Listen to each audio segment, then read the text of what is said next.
Today, more than half of the world's population live in urban areas, but by 2050, in less than 30 years from now, the United Nations project that almost 70% of the total population will live in cities. The transport sector faces huge challenges. The goal for Sweden is to decrease the emissions by a further 70% between 2010 and 2030. How will this be possible? A very warm welcome to this conversation about next generation travel and transport and smart cities.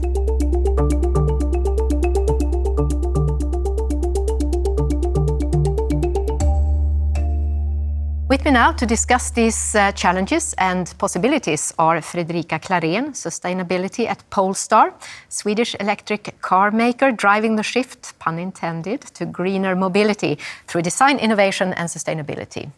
Anders Sundvik, Vice President Research and Development at Camfil, founded in the 1960s and today leading manufacturers of clean air solutions and pollution control for a wide range of environments and applications. Welcome.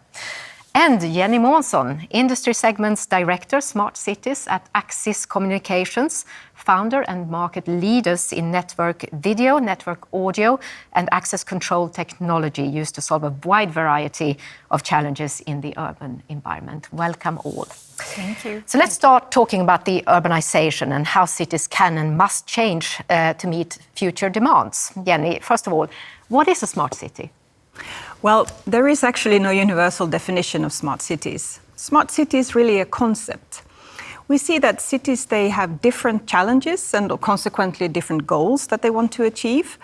And they all, though, have in common that they want to improve the quality of life for their citizens. So cities that are using data, technology, and partnerships to achieve their social, economic, and environmental goals, and do this with the end purpose of increasing livability in the cities. Those are what we call smart cities. And by 2050, almost 70% of the entire world's population will live in cities or urban areas. What are the biggest challenges as you see it? Well, cities are today one of the biggest influences on environments. They have a huge impact on our environmental areas. So they contribute with 60% of greenhouse gas emissions, and 78% of global energy consumption are due to cities. So with increased urbanization, this impact, of course, increases every year. So with the growing population, cities need to address the challenges of the city environment, the city operations, the urban mobility and the public safety in an efficient way, but also at the same time not impacting the environment. So Anders, I mean, cities have a huge impact on the environment and also, obviously the clean air. Yep. How clean is our air today? I think it depends on who you would ask. If you look at the world in general, in many parts of the world, the air has actually become better over the last decades. But in many parts of the world, there is a big challenge still. 7 million people per year die prematurely due to air pollution. So that's not saying that the air pollution problem is to take lightly. But still, this is not widely talked about. If you think about health in general, people take a lot of consideration to what they eat, they take a lot of consideration to what they drink, but very little people actually think so much about what they breathe. And when it comes to food and water, you can choose what you're actually putting in your mouth and when to do so. When it comes to what you're breathing, you can only wait a few seconds until you take your next breath. It's an equality problem for people because we cannot make the choices ourselves. And it's also that you actually consume a lot more air than you consume food and water. Almost 15 times more air is consumed every day in weight compared to food, for example. So I think the awareness compared to knowing those numbers, the awareness regarding health and air quality is way too low in general in the air. But has this changed with the pandemic? There is a huge focus now on air and how particles spread through the air. Yeah, for us who is in the business of clean air, it's night and day, I would say. Here in Sweden, we haven't worn so much face masks during the pandemic, just in certain situations. But in many parts of the world, that has been the daily life for most people. And they have lived with face masks for 1.5 years now. And that has permanently changed the way people think about what they're breathing and what their own breath is, how that's affecting others, for example. So that is a change that we will see permanently, and it will hang on for a long, long time, maybe forever. Jenny, what have you seen in terms of how people changed their behavior due to COVID and how they behave in cities and in crowded places? Yeah, I think we have seen a big change in behavior, and leading back to what Anders is saying, that there is a much bigger demand now from people that they want to have fresh air, they want to have green spaces, they want to have open spaces in the city. And this is, of course, putting additional demand on cities to rethink their urban planning. And we see that research shows that after the pandemic, 2/3 of the world's cities are planning to redo their urban planning, and almost half of the world's cities will reconsider how they do urban mobility and address public transportation. So it has a big impact on both the air quality and what we see, what we want to, in the world we want to live in, affecting both air quality and means of transportation. And obviously, Fredrika, from Polestar's perspective, this is positive. Absolutely. I mean, this amazing technology that we have in electric vehicles, they can both help us combat climate change and local air pollution.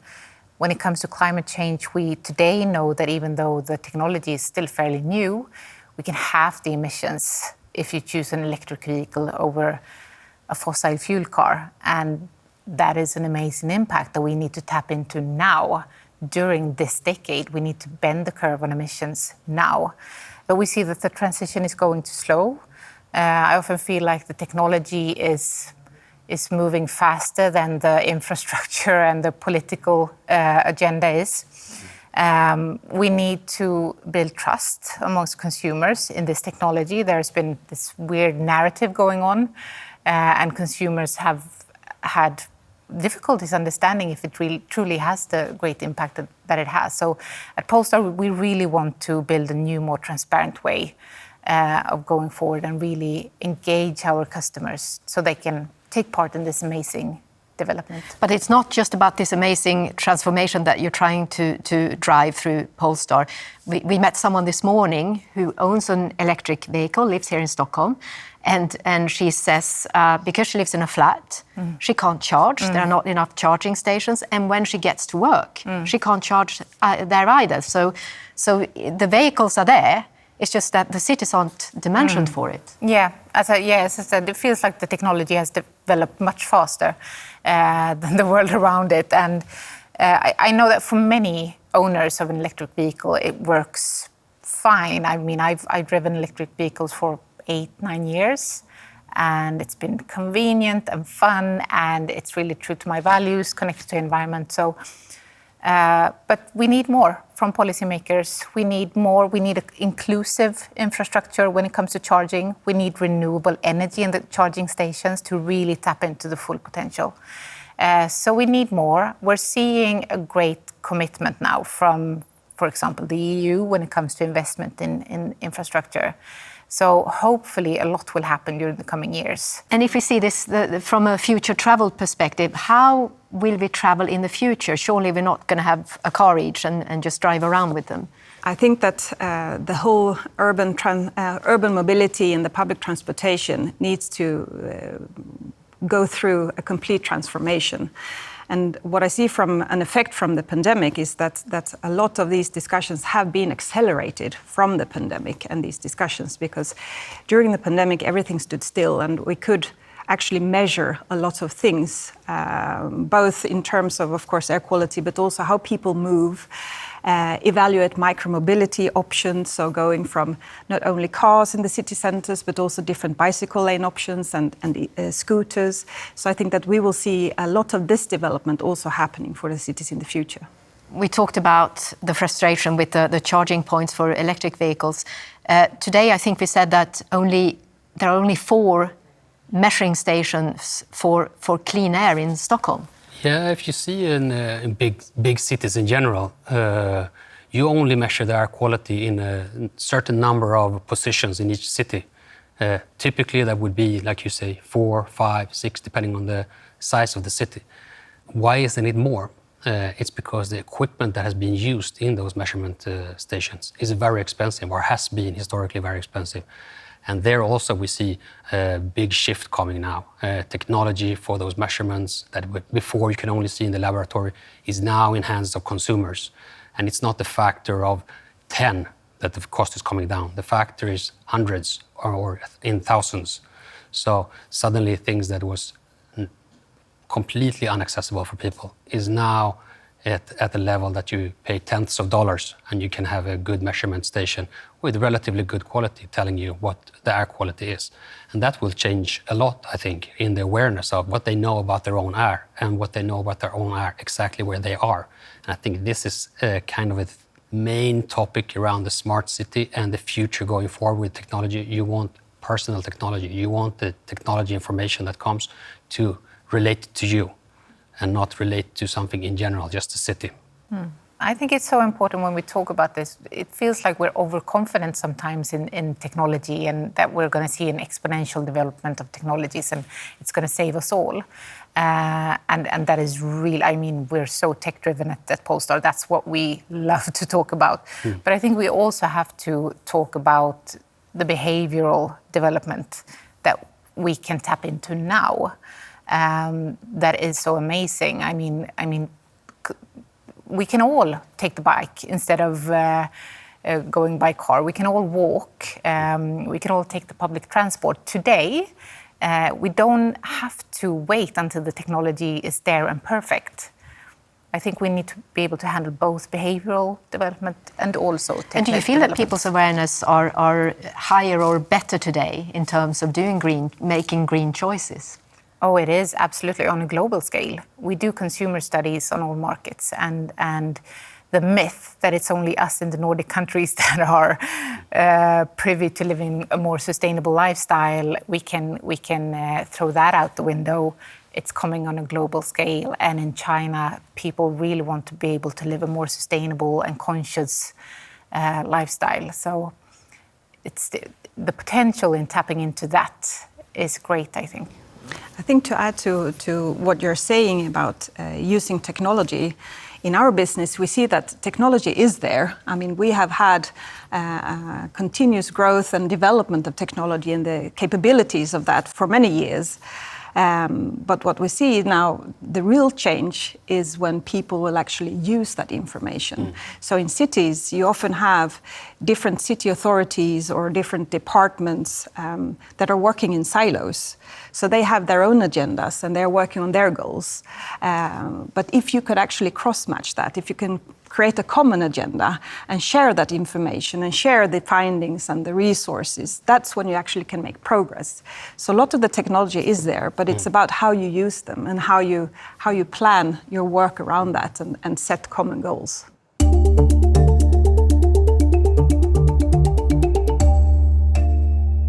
So the future is going to be about this technology, and it's going to be about innovation, to create solutions and to lend each other helping hands, things that will make our lives easier and better. So where are we today? Anders, what is Camfil currently doing today to make the air cleaner? Today, I think what drives us is, in general, it's the awareness of clean air that has come from the pandemic. It is sustainability. We have been producing products for energy efficiency as long as the company has existed. That's the basic value that we have sold. We're continuing on that track. And the other thing that is coming now, it's advanced material technology that provides much, much more energy efficient filters. That is good in the sense that we can save energy, but it's also good that in the sense that people can afford to use air filters and protection systems for air quality at a much more affordable level. So do you see in the future that this will be used in individual homes? Because now you're working on industrial levels and public buildings and things like that. I think we will see that coming. We have a small part of our business where we are doing recirculating air cleaners. That was small before the pandemic, has grown explosively throughout the pandemic, we haven't been able to sell almost enough of them. I think it will slow down probably, but we will see more of that coming to private homes. But I think the biggest problem and where people will be most hesitant and feel a little bit scared is where they are with a lot of other peoples in places what we have Crowded already places. talked about: public transportation, subways, buses, terminals, for example, and maybe in other locations also as arenas or where you are a lot of people together. And there, I think we play a role in the future to protect people in those and make people feel safe where there are a lot of people. And Jenny, that's where your products also can be used. Yes, I mean, at Access, we've been working with cities for traditional city surveillance for many years. But what we see is, of course, that the more intelligent the camera gets as technology evolves and the camera usage evolves, they become more smarter, and they can also work as other things than just pure cameras. They can be used as sensors for gathering data and actionable data that you can then take direct action on. And at Axis, we have chosen 3 different areas that we think that's where we can contribute the most, which is, of course, public safety, which is the core where we come from, but also in the urban mobility and the environmental monitoring.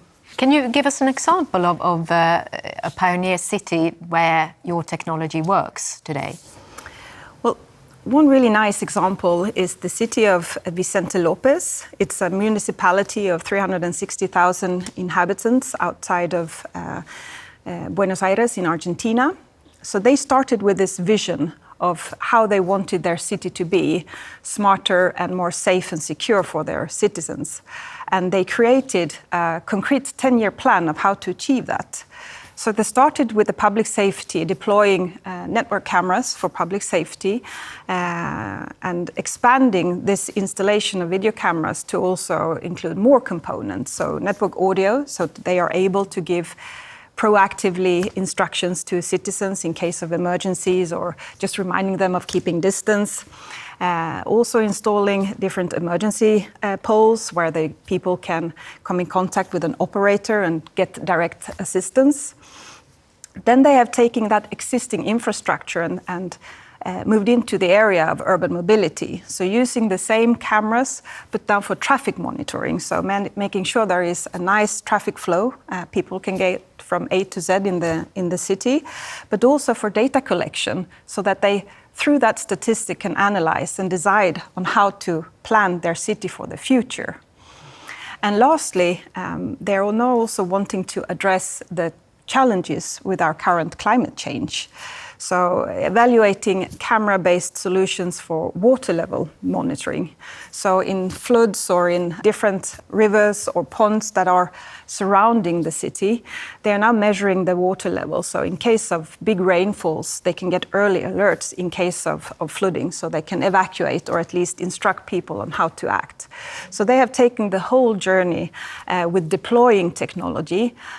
But I would say the most important thing is that apart from the technology development and deployment of that, they have also in parallel developed their processes of how to share this data between different city authorities and also the private and public sector to really achieve their long-term goals. Yes, Anders, you talked about assembling data as well. I mean, what are we going to do with the data? It depends on what data it is, but for us, when you look at air quality data, which is closest to our heart, I think it's really, today when we measure data in the other air quality in the cities, you get these single spots, you know. Typically you have placed those stations where you already know that you have a problem. Exactly, heavy traffic and so on, yeah. And I think for people, again, you know, people want to know how it is where you are. So when you get the local data, now you can suddenly know exactly how is the air quality looking at your specific location at a certain time point also. Is it bad where I am in the morning, or is it worse at night? Should I avoid opening the windows in the morning? And are there better ways for me to live and move around where I am, for example? Or is it that bad that I need to take certain precaution and get certain equipment to protect myself or not? I think that's what you can use the data for. Today, you live in a lot of uncertainty, and also people don't really are aware of their situation. So I think you bring awareness also. Fredrika, we talked about the drive for change and the sense of urgency and all that. So Polestar, not too long ago, was a high-performance racing car brand with a lot of petrol heads. How has that transformation been made? Well, that was a long time ago. There are none of those petrol heads. We're all EV geeks now. But we took the progressive performance idea and really put it together with design focus. We really want to stand for an avant-garde, innovative design, together with sustainability, and create a Polestar. And now we're tapping into these strengths to really secure that we can push the agenda and drive this amazing technology forward. So what would you say are the biggest challenges when it comes to developing electric vehicles for the future? The life cycle assessment of Polestar 2 lays that out very, very clearly. We're putting a battery in the car, and that battery comes with a footprint, not only an environmental one, but also a social one. And looking at the entire range of components going into the car, all of those have the same types of social and environmental issues behind them. So we really want to work very much with the carbon footprint, of course, but also really tap into circularity, both on a product level to secure that we use circularity to reach environmental stewardship and tackling climate, recycled content. Can we reuse, can we remanufacture batteries, for example? So those are areas that we are really focusing on to get the footprint down and the environmental impact down. But we also need to talk about the fact that we cannot replace all of the fossil fuel cars in the world today with electric vehicles.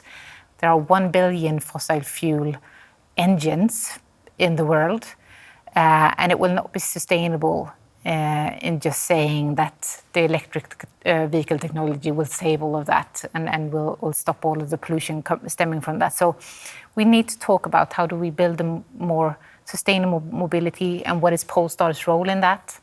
How can we really secure that we get a more flexible, dynamic, inclusive way of moving about that doesn't damage the environment? And what do you mean when you say inclusive? I mean, how are we going to travel in the future? Are we going to car share? Are we going to lease? Are we going to pool?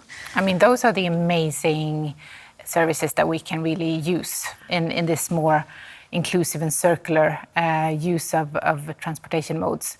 And that is already here. I mean, that is also an area where it seems like we're waiting for technology to save us, but there are already sharing apps that you can use if you have a car. There are things that you can do as a consumer already today. It doesn't have to be that complicated. But of course, business should really secure that they tap into this potential to go from both being so product-driven to also service-driven. But also in cities today, I mean, we talked about how it's not dimensioned at all for this green future and this development.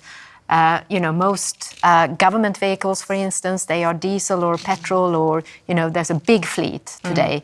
And where's the incitament? Where's the drive to change that? Well, if you look at private other individuals, consumers today, their drive to transit to an electric vehicle comes from an environmental awareness. That's the individual consumer. Yeah. Absolutely. It is more fun driving an electric vehicle, you will find, when you sit in one.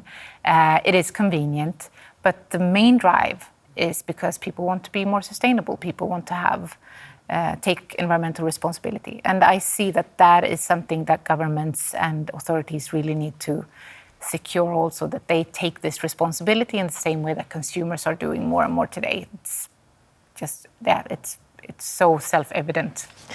We were talking about the change, this technology that is available and also widely used in many cities around the world. But we have the developing countries with poorer cities. How are they ever going to be able to tap into this or to start using the new technology? Yeah, I think if you look at developing countries, it's so big differences, from different parts of the world.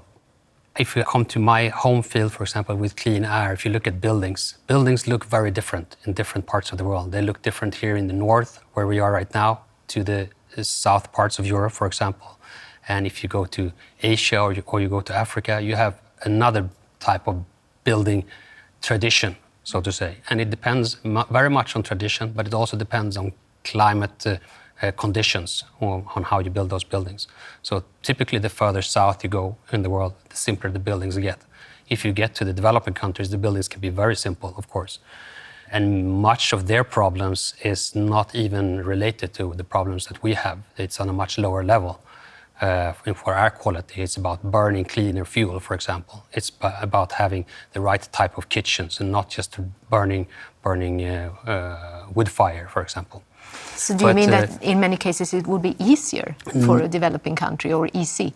In some senses you can say that. In some senses you have to start on a different level, because they have to start maybe on working on the sources, for example. But when they're moving forward in the developing countries, they don't have to take all the steps that we have taken in the industrialized world, because we have gone through from 1850 to now through a lot of steps to reach where we are right now. They can take a big shortcut and jump on the latest technology right ahead. And you see numerous of examples of developing countries doing that. So I think their way forward is going to take time, but they're going to be able to move much faster than what we have been able to do in the traditional industrialized world.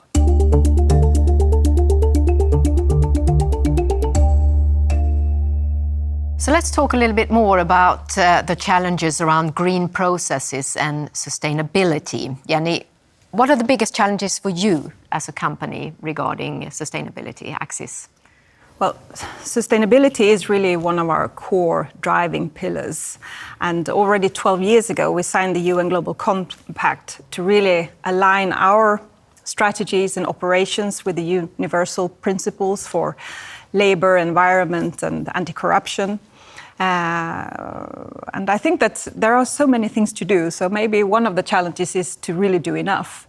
But when it comes to product production, one of the key things is to retain the product value over the product's life cycle.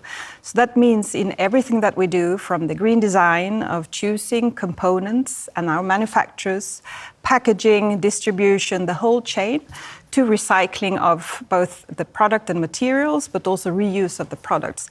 That's a continuous reiterated process that we are currently and constantly working on. Mm. Polestar has announced a goal to create a truly climate-neutral car, Polestar 0, by 2030. And it's a few years left, but not that many. Is it a realistic goal? It is a very daunting goal, and it's keeping me up at night, to be honest, but it was a goal that we had to set. We wanted to create a sense of urgency internally so that we really activate all of our designers, our engineers, purchasers, everyone working at Polestar around this super important issue that we need to secure climate neutrality on our cars. And we also wanted to raise the sense of urgency in the industry. We feel like we are not collaborating enough around this issue. We're seeing commitments, but not fully aligned with the challenge that we face in the industry. So yeah, it's this moonshot goal that we have set out to reach. We see that we have 3 phases before us. Research, we need to research how to get down to net zero emissions on many of the components going into a car.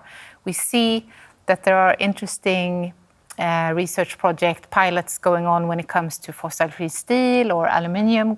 So we are really relying on and supporting those developments, but there are still so many issues that we need to look at, like how do we create climate-neutral circuit boards, or a climate-neutral steering wheel, or a climate-neutral tire.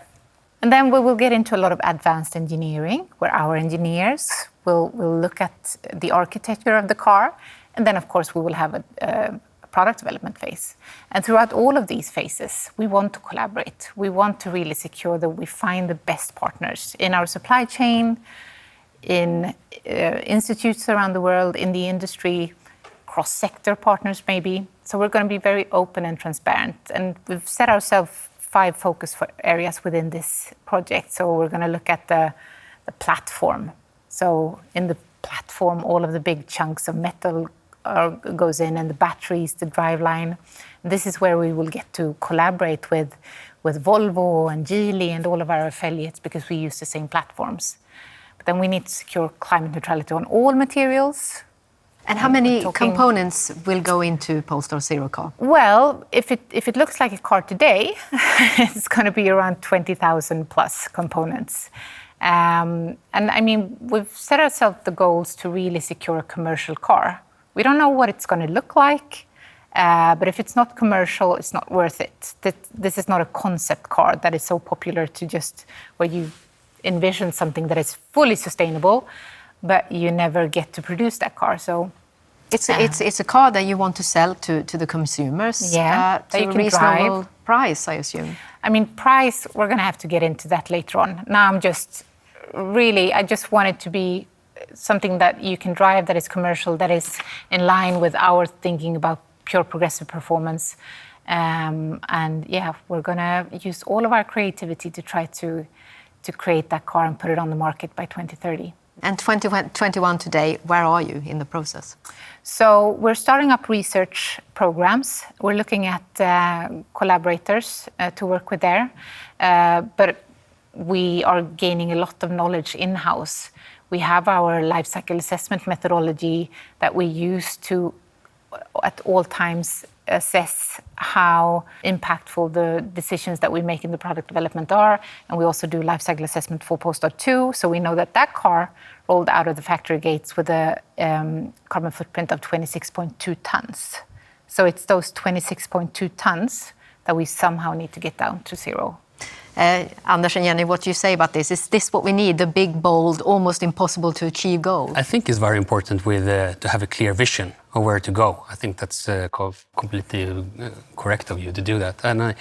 But I also think that meanwhile you're going there, I think it's important to ensure that you are doing the most impactful things because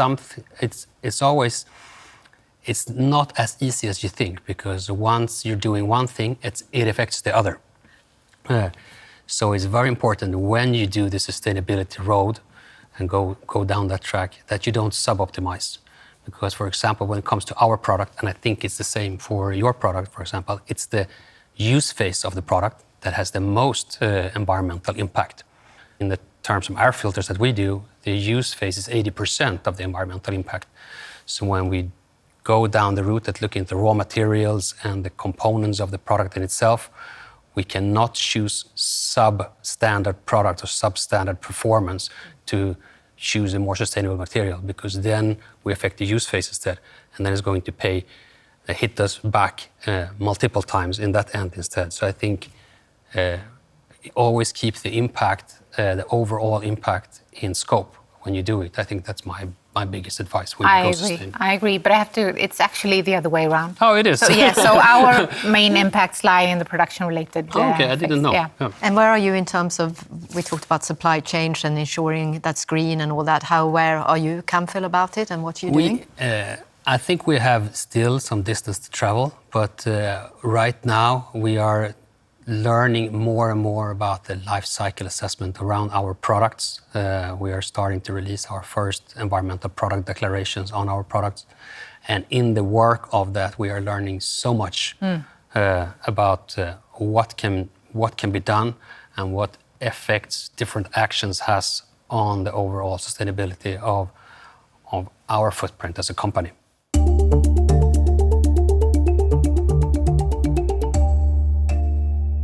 So we see a lot of new innovations that can help us in the future. Small signs that it's getting better, but is change fast enough?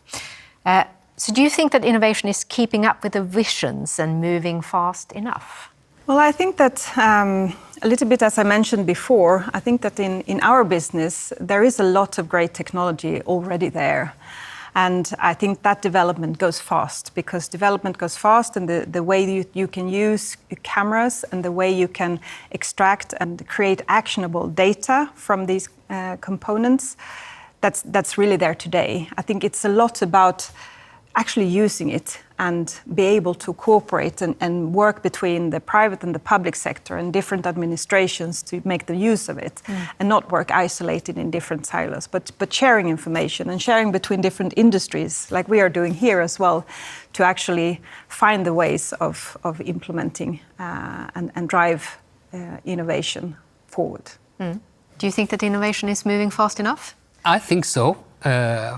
For us as a small company, we talked about collaboration before, and I think for us it's very important to see what other companies are doing also, and also parallel industries are doing to ours, for example. We are reliant, as you, for example, on the steel industry, for example, on fossil-free steel. We are very reliant on what we call the non-woven industry, and they are also making tissues and diapers. But they also do products for us, for example, and the technology that moves forward there. So we are very reliant on what others are doing. So it's all a collaborative work when it comes to innovation. But I think a lot is going to happen, and I also already see a lot happening on higher performance products in our field that is going to provide much more energy efficient products. And then in combination with that, it's what you say, the sensor technology. I think that moves so fast forward, and it's going to bring awareness, but it's also going to bring what we call measure and control. And a lot of things that are being done today are being done in a non-optimized way. And I think what you also said before, a lot of the technology that we need is already there. It's already existing. It's just how we put it together and start making use of it. Yeah, and I think that what we're working very closely with the cities themselves. So together with other technology companies, we are working together with the cities to really understand what are their needs, what are their future needs, how should they be flexible to address new pandemics or new unexpected events in the world. What are those needs, and how can we solve them with existing technology, and where do we need to drive innovation for the future, and understanding it from different angles. So I think it's really important to be working together both within the industry but also with the cities themselves or the citizens from that matter. But if we talk about the goals for emissions and so on, the Swedish goal was to reduce emissions by a further 70% between 2010 and 2030. Time is running out. Yeah, it is. And I think the question you posed earlier, is innovation moving fast enough, is quite impossible to answer, because innovation is kind of like sustainability. It's a buzzword, and it's really up to everyone to interpret in different ways. If we look at certain areas, we so clearly have innovation that is ready for implementation. For example, the electric vehicle technology or blockchain that we are utilizing now to trace cobalt from the car down to the mine or recycling plant. In other areas, we are really lacking. So I think we need to be aware of the fact that we still need to push for innovation in many sectors, and in others, we need to secure that innovation is adapted and implemented. And that is reliant on collaboration, right? You can't do this alone. Investment, finding business cases for innovation, and spreading knowledge. I mean, so much is going on around the world that is just not spread. Super important. We were also talking about consumers. How can they be used more as a driving force? I mean, they are the most important driving force, I would say. Politicians do what voters say, and companies do what consumers want them to do. If they realize this power, we can really make change happen fast. So I would want all consumers to really understand that it's both a right and responsibility that they have when it comes to sustainability. When I read the last IPCC report that was published in July, I've read them for so many years now, and I've often come to the conclusion, yeah, it's business and it's governments that have this responsibility. But reading the same thing over again, we still have this dire situation. Things are not changing, the emission curves are not going down. I just was hit with the insight that now it's up to consumers. They have the real big power here. We're talking about cities and how we're going to have some of our patterns are changed due to the pandemic and how we live and how we behave. What comforts will we have to give up, to sacrifice to live in a smart city? I don't think we have to give up that much. If you come to the e-mobility, for example, I think, as you say, when you come into a modern electrical vehicle, is that much change and comfort from... It's not. It's basically more comfort. And I think when you, in general, take technology and you bring that forward, the path is never to take a step backwards. The path is always, there is no going backwards. It's only going forward. So there are no sacrifices that we need to do. Do we have to change behaviors sometime? Yeah, we do. But it doesn't mean that it has to be changing behavior to the worse. It can be changing behavior to the better. But change is going to be needed, and we need to do things different. But I don't think we're going to have to sacrifice that much. And finally, a question to you all. Are you hopeful for the future? Yes, I'm very hopeful for the future. I think that a better future, a better world is the responsibility of everyone. And I think that we see signs everywhere that this is happening. And I think that we can together collaborate and co-create the future that we want. I'm very worried about the future. I see a tendency now to make bold commitments from companies, for example, where they've kind of created this climate echo chamber, that we're committing to net zero, so we're in this safe space. But then when you look at the development, it's not, you don't see it in the emissions, for example. That commitment is not having an impact on emissions. So I'm very worried that things are not changing quickly enough, but I'm still hopeful because every day I talk to my colleagues around the world and I talk to customers and consumers around the world. And for example, when I sit with people in China, I'm just so delighted about how important sustainability is to them, and leading more sustainable lifestyle is to both them as working at Polestar or consumers. And that drive, as I said earlier, that is going to change everything. What about you, Anders? I'm hopeful. Last week, actually, the World Health Organization, they released their new air quality guidelines for the world. They say there's the two most important topics for them is climate change, and secondly, it's air quality for improving the health people. They sharpened the goals about almost to cut everything into half. So it's very, very tough goals set up now for the entire world in terms of air quality. And they say the solution to this is there's a number of things that they have listed that we need to do to go there. One of them is actually to live in smart cities, much more compact, in a more sustainable way. That's one of the solutions. So that's the future. For us, I think there is plenty of opportunity to be able to live in those cities in a green and a sustainable and in harmony with nature in those cities. The technology is there. I think it's just going for it.